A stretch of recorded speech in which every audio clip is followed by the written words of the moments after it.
He is in New York and has been arraigned on new federal charges. New York police and prosecutors finally have their suspect. Luigi Mangione, a 26-year-old Ivy League graduate, has recently been at the center of a storm of controversy after being arrested and charged in connection with the brutal murder of Brian Thompson, the CEO of United Healthcare.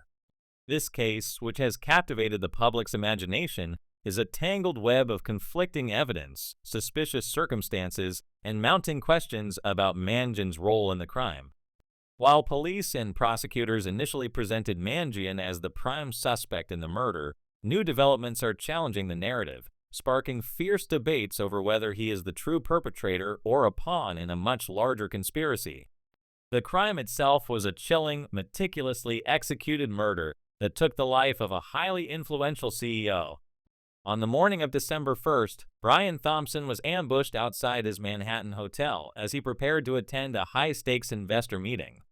The assailant, clad in a hoodie and mask, struck with lethal precision.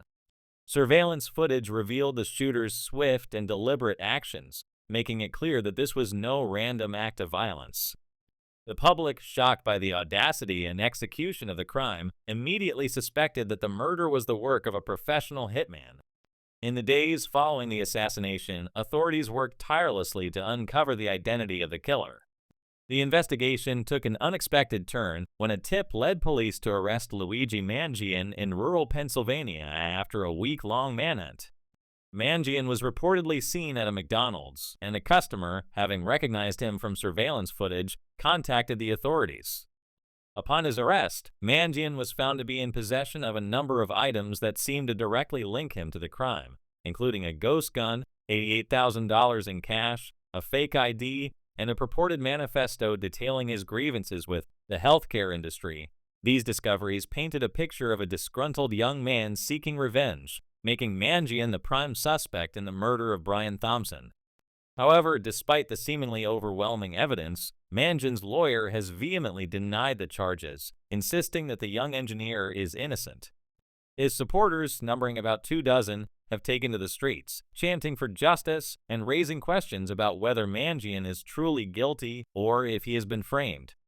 As new details continue to emerge, the case has become a whirlwind of theories and suspicions, with many wondering whether the evidence was planted and whether Mangione is, in fact, a scapegoat in a much larger conspiracy. The initial narrative painted Mangione as a man driven to extreme action by his frustrations with the healthcare system. Authorities claimed that he was motivated by chronic back pain, which he felt was inadequately addressed by United Healthcare. They suggested that Mangione, dissatisfied with his insurance coverage, decided to take matters into his own hands and eliminate the CEO of the company he blamed for his suffering. This theory seemed to offer a neat and straightforward explanation for the crime, one that allowed investigators to close the case quickly and shift the focus to Mangione as the villain. However, as the investigation continued, inconsistencies began to emerge that called into question the validity of this motive. First, it was revealed that Mangione was not even insured by United Healthcare, the very company that investigators claimed he had a vendetta against. Instead, Mangione had been covered by a different insurance provider, and his chronic back pain had been successfully treated years prior with surgery. If Mangione had no personal connection to United Healthcare, and his medical needs had already been addressed, then why would he target Thompson, the CEO of the company? This revelation undermined the prosecution's argument that Mangione was driven by personal frustration with the healthcare system. Adding to the doubts surrounding Mangione's motive was the manifesto found in his possession. Police claimed that the document detailed his anger and resentment toward the healthcare industry, but critics have raised questions about its authenticity. Many experts believe that the manifesto appeared contrived, as if it had been written to fit a narrative that law enforcement wanted to establish. The tone of the document was described as cold and calculated, lacking the personal anguish that would typically accompany a legitimate grievance. Some have even speculated that the manifesto was planted or manufactured to bolster the case against Mangione.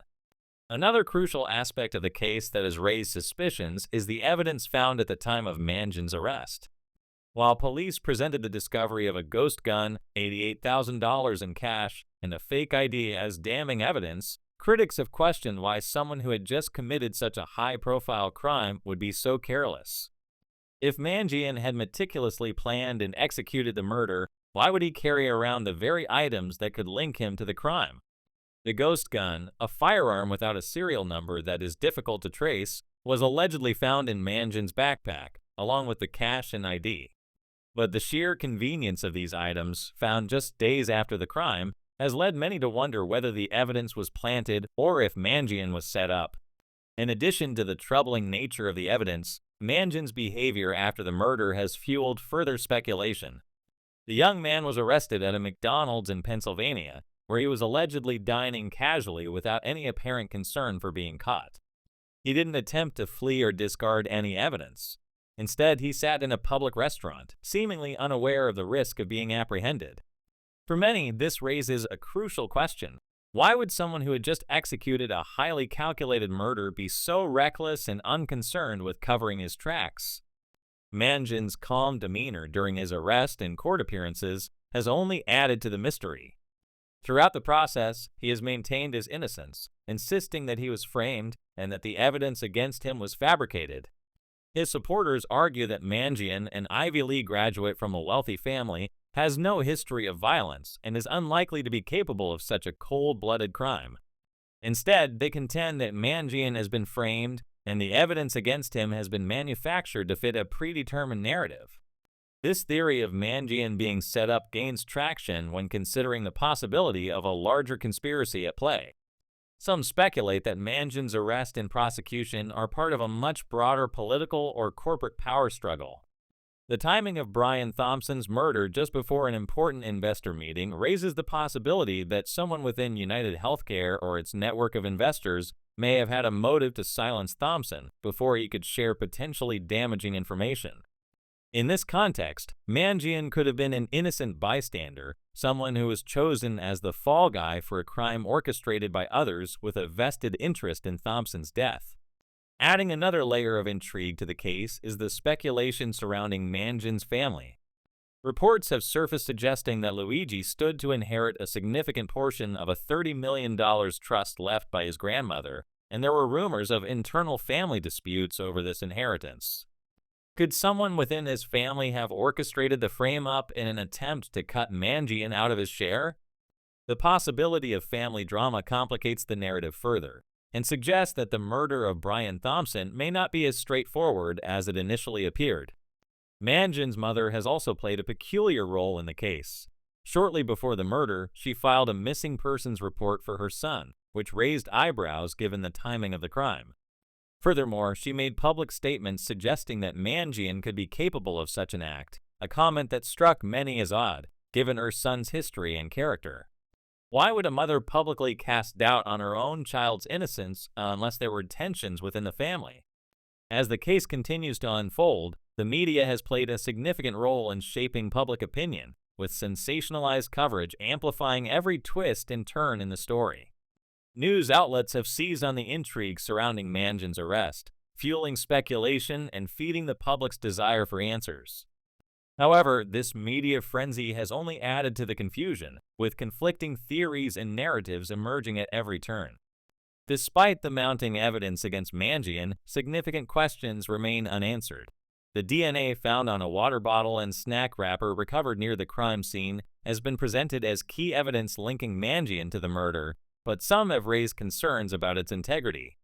Critics argue that the possibility of contamination, either accidental or deliberate, could undermine the credibility of this evidence. Furthermore, the full chain of custody for the DNA has not been disclosed, leaving gaps in the story that have fueled accusations of mishandling or tampering. Similarly, the ghost gun, which authorities claim was used in the murder, has become a focal point of the investigation. While ghost guns are notoriously difficult to trace, critics question why Mangione would keep such an incriminating piece of evidence in his possession, especially if he had planned the crime with such precision. The timeline of events also raises questions, as law enforcement claims the gun remained in Mangione's possession for days without being discovered. Was the gun planted, or was it recovered under suspicious circumstances? The uncertainty surrounding the evidence has left many skeptical about the fairness of the investigation. At the heart of the case lies a deeper question about accountability. If Luigi Mangione is guilty, then justice must be served. But if the investigation has been compromised and the evidence has been mishandled or tampered with, then the very notion of justice is called into question. The public's divided opinion on the case highlights a broader mistrust of institutions and raises troubling questions about the integrity of the investigation. As the trial looms, Luigi's defense team will face the daunting task of dismantling the prosecution's narrative and presenting alternative theories that cast doubt on his guilt. The case of Luigi Mangione and the murder of Brian Thompson is a stark reminder of the complexities and contradictions that often surround high-profile investigations. The truth, obscured by layers of intrigue and speculation, may never fully come to light. What is certain, however, is that this case has captured the nation's attention and sparked a fierce debate about the blurred lines between truth and fabrication in the pursuit of justice. As the trial unfolds, the world will be watching, waiting to see whether justice prevails or whether more questions emerge from this tangled web of deception.